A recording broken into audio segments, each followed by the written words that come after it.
Assalamu alaikum and welcome to MK Academy. Today our topic is bipolar disorder. So the first point is कि bipolar disorder असल में होता क्या है.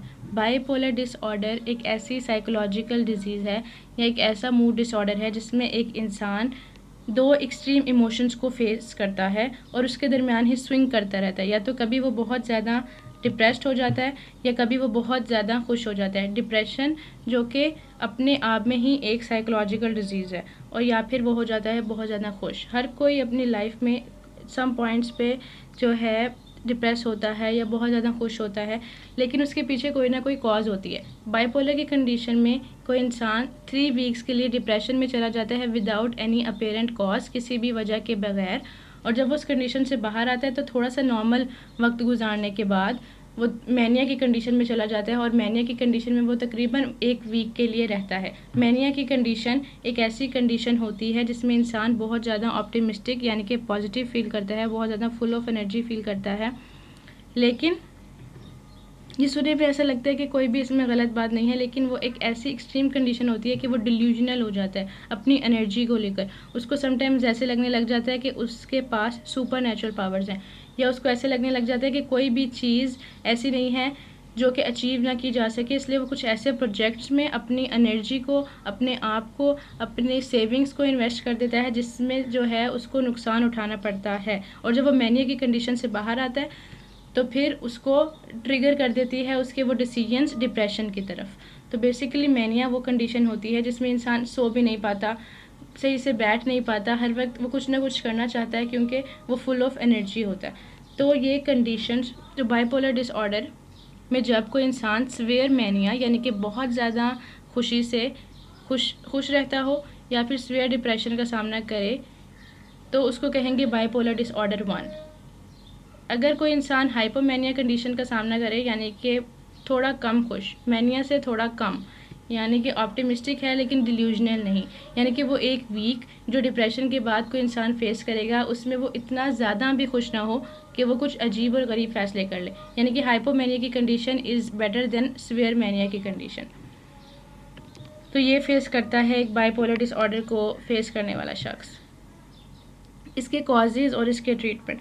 Causes कोई अपेरेंट कॉज नहीं होती इसकी, क्योंकि ये एक एक्सट्रीम कंडीशन है. कुछ भी ऐसा होता है जो ट्रिगर कर देता है डिप्रेशन को, और जब वो डिप्रेशन से निकलता है तो वो जो है मैनिया की तरफ चला जाता है. समटाइम्स ऐसे होता है कि डिप्रेशन को ट्रीट करने के लिए लोग कोई ना कोई पेशेंट्स कोई ना कोई मेडिसिन लेते हैं या कोई ना कोई ड्रग लेते हैं, तो वो ड्रग्स जो है वो मैनिया की कंडीशन को ट्रिगर कर देता है, यानी कि बहुत ज़्यादा खुश रहने वाली कंडीशन को ट्रिगर कर देता है.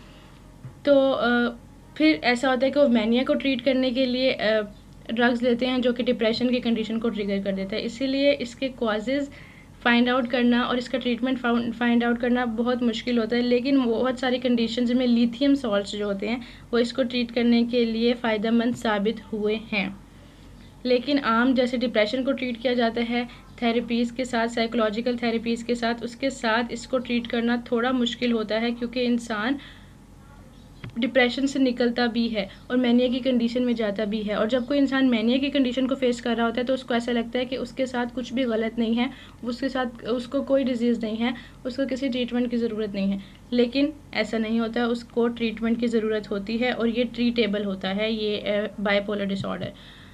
उसके बाद है बाइपोलर डिसऑर्डर और ADHD का connection, attention deficit hyper activity disorder. जब हम कॉजेज़ की बात करते हैं बाइपोलर डिसऑर्डर की तो एक ऐसी डिज़ीज़ जो कि बहुत ज़्यादा बच्चों में पाई जाती है, attention deficit hyper activity disorder, जिसमें बच्चे बहुत ज़्यादा हाइपर एक्टिव होते हैं और वो अटेंशन एक चीज़ को नहीं दे पाते, कभी कुछ करते हैं कभी कुछ करते हैं, जिसकी वजह से जो वो हैं एक टास्क के ऊपर फोकस नहीं कर पा रहे होते. इस वजह से ये माना जाता है कि ADHD जो है जिन बच्चों में होता है वो जब बड़े हो जाते हैं तो उनको बाइपोलर डिसऑर्डर हो जाता है.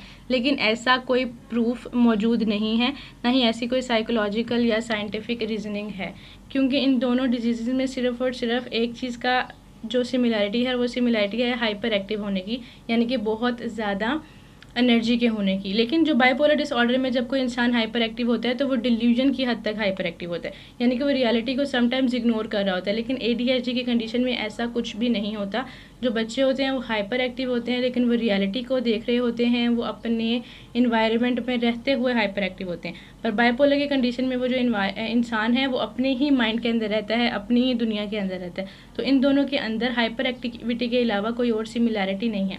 समटाइम्स ऐसा ज़रूर होता है कि जो बच्चे ADHD का फेस करते हैं, जब उनका ट्रीटमेंट लेते हैं तो उनके अंदर कुछ ऐसा ट्रिगर हो जाता है जो बाइपोलर डिसऑर्डर को कॉज कर देता है। लेकिन ये हरगिज़ भी इम्पॉर्टेंट नहीं है कि ADHD जो है लीड करेगा हर सूरत हाल के अंदर बाइपोलर डिसऑर्डर को। तो ये था बेसिकली बाइपोलर डिसऑर्डर का इंट्रोडक्शन कि बाइपोलर डिसऑर्डर क्या है और इसको किस तरह से ट्रीट किया जा सकता है।